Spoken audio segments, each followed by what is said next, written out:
Once upon a time, in a small village nestled among lush green hills, there lived a humble farmer named David. David was known throughout the village for his hard work, honesty, and kindness. Despite facing numerous challenges in life, he always remained grateful for what he had and never complained. One sunny morning, as David was tending to his crops, he noticed something shimmering amidst the rows of corn. Curious, he walked closer and discovered a small, intricately carved wooden box. With trembling hands, he opened it to find a beautiful golden key nestled inside. Intrigued by this unexpected discovery, David picked up the key and examined it closely. There was an inscription on the key that read, "The gift of God." David couldn't believe his luck. He wondered what this mysterious gift could be and why it had come to him. Filled with excitement and anticipation, he decided to seek guidance from the village elder, wise old Mr. Thomas. Mr. Thomas listened attentively to David's story and examined the key thoughtfully. After a moment of silence, he said, "David, this key is indeed a special gift. But remember, the true gift of God lies not in material possessions, but in the virtues it represents." David nodded, understanding dawning on him. He thanked Mr. Thomas and left, determined to discover the true meaning behind his gift. Days turned into weeks, and David pondered over Mr. Thomas' words as he went about his daily routine.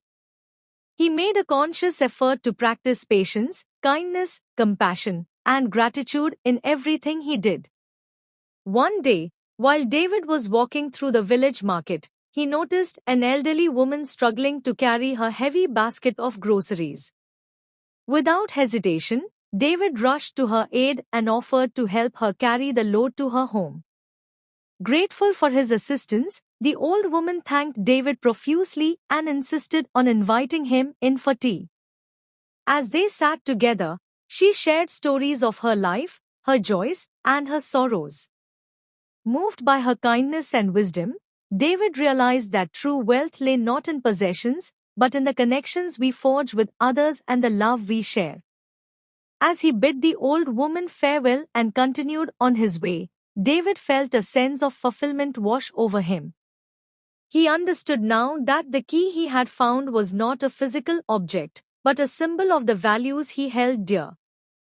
With newfound purpose, David dedicated himself to helping others in any way he could. He volunteered at the village school, teaching children to read and write. He assisted his neighbors with their chores and offered a listening ear to those in need.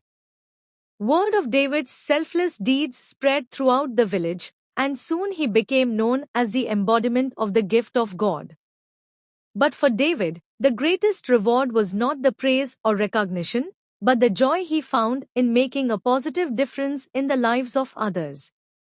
Years passed, and David grew old, but his spirit remained as vibrant as ever. On his deathbed, surrounded by loved ones, he reflected on his life with a heart full of gratitude.